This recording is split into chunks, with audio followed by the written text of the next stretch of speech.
Acá deberían estar los que el 7 de diciembre con metralleta en mano decidieron acabar con mi vida y la de mi familia, doctora. Rechazo este mamarracho de juicio oral. Pedazo de mamarracho.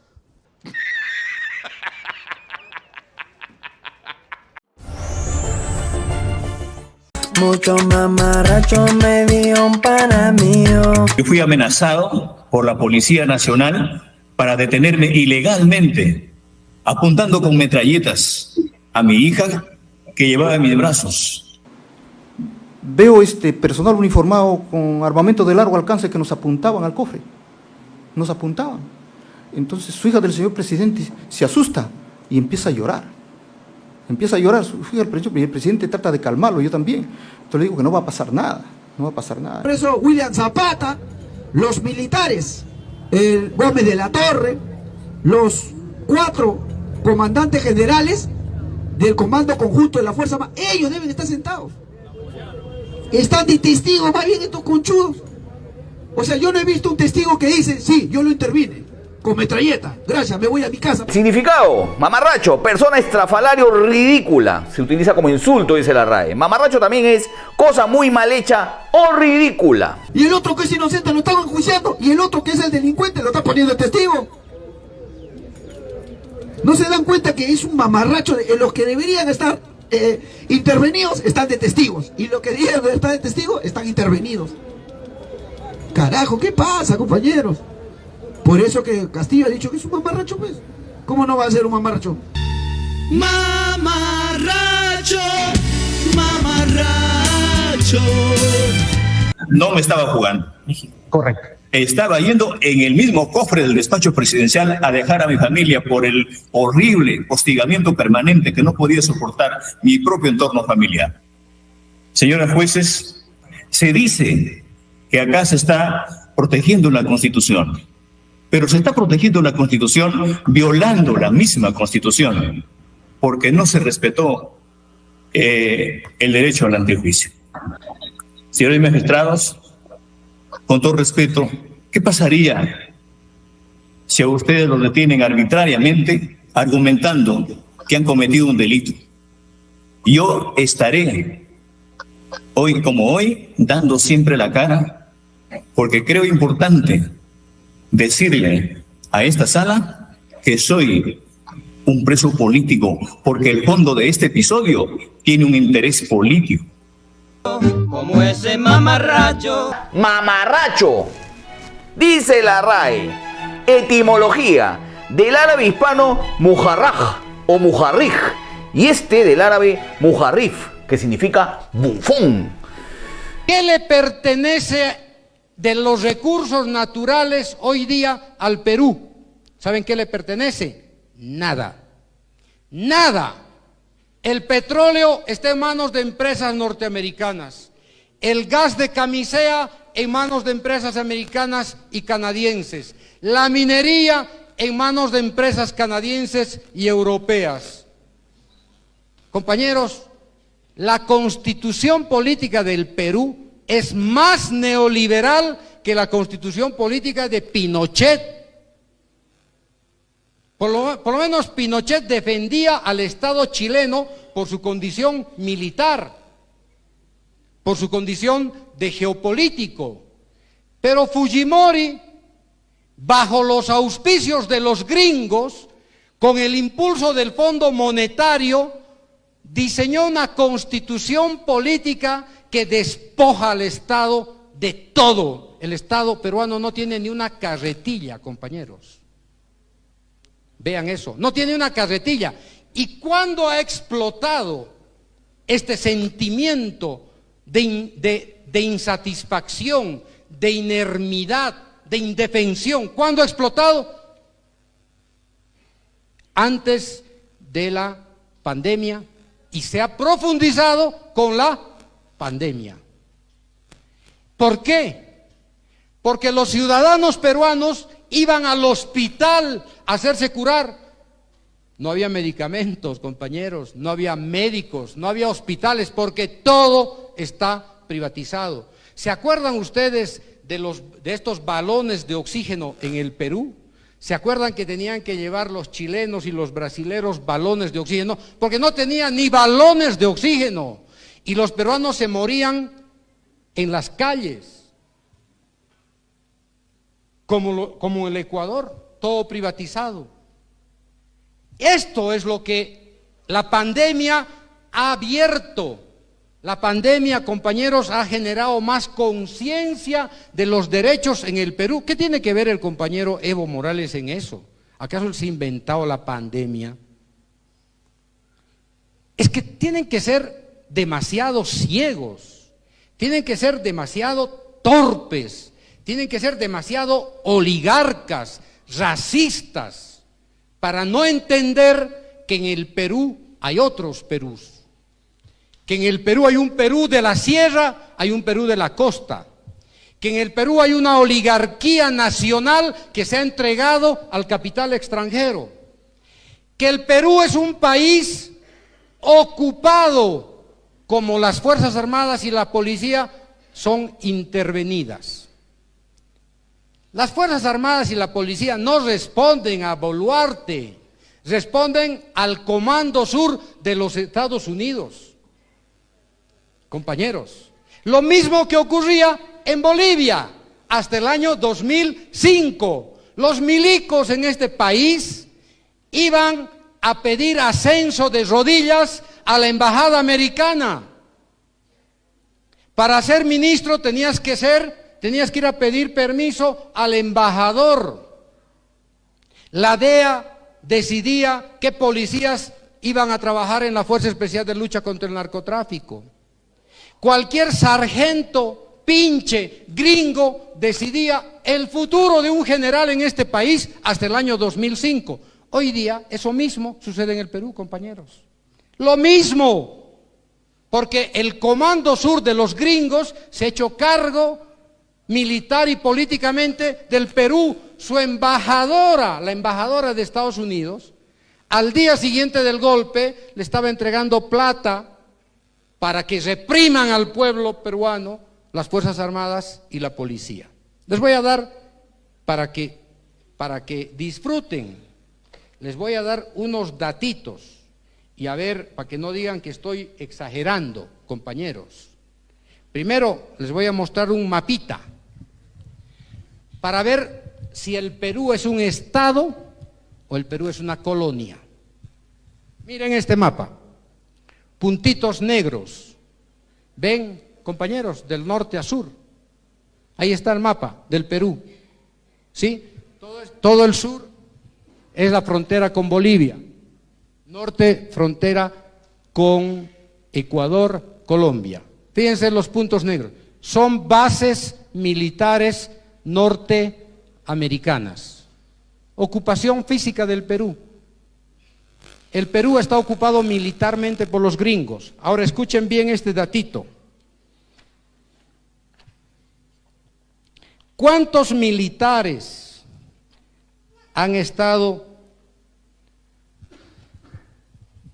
viven, rotan en el Perú? ¿Cuántos militares norteamericanos? Miren, investigación de una socióloga peruana brasilera. Dice, entre el 2003 y el 2010, 87.516 militares estadounidenses ingresaron al Perú. 87.000 en 7 años, compañeros. Con picos registrados el año 2004. El año 2004, 43.000 militares ingresaron al Perú, norteamericanos. El año 2006, 12.511. El año 2010, 11.220 militares norteamericanos que viven en estas bases militares norteamericanas. ¿Acaso eso no debiera indignar a las Fuerzas Armadas, a la policía, al gobierno nacional? ¿Por qué están los norteamericanos, tanto norteamericano, tantas bases militares norteamericanas en el Perú? Dígame cuál es la razón. ¿Saben cuál es la razón? porque tienen que custodiar el Estado privatizado del Perú. Tienen que custodiar la inversión norteamericana, la inversión canadiense, la inversión europea, porque el Perú no tiene capacidad ni militar ni policial para custodiar esta riqueza que extraen del Perú, pero sí tiene capacidad para matar, para reprimir a los compatriotas peruanos, como ocurría en el trópico con la base militar gringa. Pero el otro dato estremecedor, compañeros, en el Perú, es que el Perú es el tercer país que recibe más asistencia económica, cooperación técnica y asistencia en seguridad en América Latina. Primero, Colombia, 10.000 millones de dólares, y Colombia se ha convertido en una colonia de Estados Unidos. 7 bases militares, más de 5.000 militares norteamericanos. Ya no voy a decir que es Colombia. Colombia, compañeros, es un portaaviones de Estados Unidos. ¿Qué país sigue? México, segundo país que recibe asistencia y cooperación de Estados Unidos porque tiene una frontera de 3.000 kilómetros y obviamente el narcotráfico hace que Estados Unidos esté en México. Y el tercer país, Perú, 1.800 millones de dólares en asistencia militar para el Perú en los últimos 19 años. 1.800 millones de dólares. Pero aquí está el dato. Más de 30 bases militares, más de 100.000 militares norteamericanos en el Perú. Y el Perú, los gringos dicen, nuestra presencia obedece a la cooperación en la lucha contra el narcotráfico y contra el terrorismo. Y sin embargo, que es el mismo argumento que tiene Colombia. Tenemos 7 bases militares norteamericanas, apoyamos con 1.500 millones de dólares a Colombia, tenemos bases aéreas, terrestres, fluviales. Colombia está intervenida por los gringos. ¿Con qué pretexto? Para luchar contra el narcotráfico, para luchar contra la subversión y para luchar contra el terrorismo. El mismo pretexto del Perú. Ahora bien, veamos los resultados. Colombia es el primer país exportador neto de cocaína de todo el mundo. Y resulta que sus 7 bases militares, sus 1.500 millones de dólares, su base aérea no sirve para un carajo. Lo mismo que en el Perú. Compañeros, y este Perú, que está en manos del capital extranjero, con una constitución ultraliberal, con un gobierno masacrador, ocupado por militares extranjeros, hoy día tenía en carpeta 40 proyectos mineros en los que se iban a invertir más de 70.000 millones de dólares. Y el presidente Castillo no le dio la gana de facilitar los convenios para la extracción minera. ¿Y cuál es el costo del presidente Castillo? Ahí está, golpe de Estado congresal. ¿Por qué? Porque el Congreso es el que autoriza la firma de los convenios de estos 40 proyectos mineros, y por lo tanto el Congreso necesitaba vía libre para firmar los 40 convenios con las empresas norteamericanas, canadienses y europeas. Lo mismo que nos ocurrió con el litio. El golpe en Bolivia, el compañero Evo lo va a explicar seguramente, tuvo como fondo el litio, compañeros, porque el litio es la madre del cordero de las nuevas tecnologías del siglo XXI. Y ese litio está en manos de los indios, que somos nosotros. Y como somos salvajes, como somos incivilizados, nosotros no tenemos el derecho de industrializar el litio. Y eso es lo que acaba de decir la comandante del Comando Sur de los Estados Unidos. Que nosotros, dice el Comando Sur, que Bolivia, Chile y el Perú y Argentina tenemos prácticamente el 80% de las reservas mundiales de litio. Y dice que el litio corre el riesgo de irse a manos de los chinos o a manos de los rusos. Y nosotros, nuestras democracias son un peligro, nuestros gobiernos son un peligro para Estados Unidos, porque el litio se ha declarado materia prima estratégica para la seguridad nacional de los Estados Unidos. Y como somos su patio trasero, entonces nosotros tenemos que entregarle nuestro litio para que ellos cumplan su sueño del dominio imperial global. ¿Qué les parece? Bueno, y entonces, compañeros y compañeras, esta es la realidad que está viviendo el Perú. El Perú no tiene otra salida que lo que se llama un pacto social, un nuevo pacto social, una constitución que recoja las necesidades de su sociedad. Si no, el Perú se va a ir a una guerra civil, compañeros. Ya tuvo una guerra, ya tuvo un conflicto gravísimo con Sendero Luminoso, la década de los 80 y los 90, que ha costado más, creo, más de 70,000, 80,000 vidas, millones y millones, porque la oligarquía no ha entendido que el Perú es un país partido, tiene gobiernos racistas, que tiene una deuda social de hace 200 años y no está entendiendo, ya tiene 50 muertos hasta el día de hoy. Y fíjense, 200 años de injusticia en el Perú, 200 años de gobiernos oligárquicos, 200 años de gobiernos gamonales en el Perú, 200 años de intervención extranjera y vienen a culparle al compañero Evo.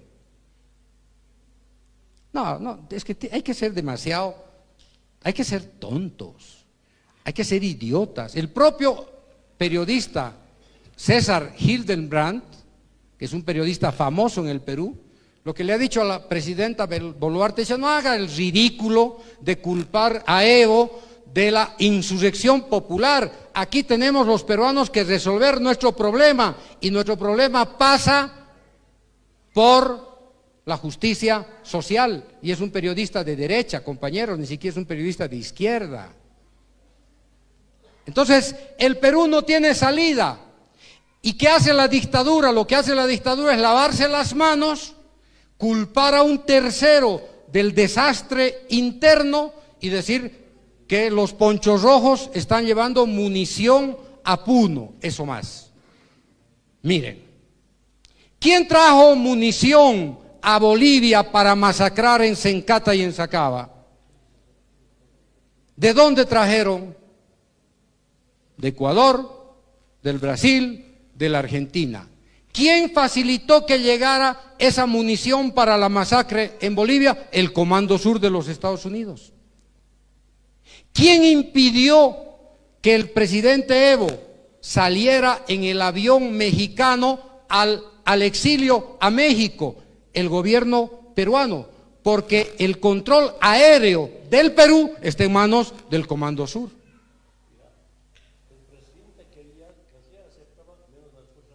Exactamente. Exactamente. Fíjense, compañeros, ¿de qué Perú estamos hablando? Este Perú que está quebrado, como estaba quebrado Bolivia hasta el año 2005. Bueno, somos un mal ejemplo, porque el Perú inevitablemente en algún momento va a tener que ir a una asamblea constituyente. Y gran parte del Perú quiere ser un Estado plurinacional. Nadie le está diciendo que sean Estado plurinacional, compañeros y compañeras. ¿Quién de nosotros está yendo a poner la pistola en la nuca del peruano para decir, sean Estado plurinacional? Solitos han entendido que la única salida pacífica, democrática y concertada en el Perú, por su condición justamente de plurinacionalidad, es el Estado plurinacional. Lo van a hacer este año, el próximo año, en 5 o en 10 años, van a llegar a ser un Estado plurinacional, compañeros, porque tienen tanta cantidad de pueblos indígenas como nosotros, en la Amazonía, en los valles, en el área andina. Y la plurinacionalidad no es un capricho, la plurinacionalidad es un destino que solamente los hombres iluminados son capaces de construir. Las sociedades inteligentes, las organizaciones sociales inteligentes son capaces de construir estados plurinacionales porque son estados pacíficos, de justicia social, de inclusión, de reconocimiento. Y eso es lo que nosotros hemos hecho estos últimos años. 2009 hemos refundado el Estado republicano colonial y lo hemos transformado en un Estado plurinacional para que cualquier indígena mañana sea presidente de este país, compañeros, y no se le prohíba ni por su condición étnica, ni por su condición social, ni por su origen, ni por su color, ni por su preferencia ideológica, llegar a los más altos niveles del poder político en este país. Pregunten si en el Perú un indígena puede ser presidente. Ahí está Castillo. Apenas un profesor ha desafiado a la oligarquía. ¿Cuál es el destino de Castillo? Golpe de Estado.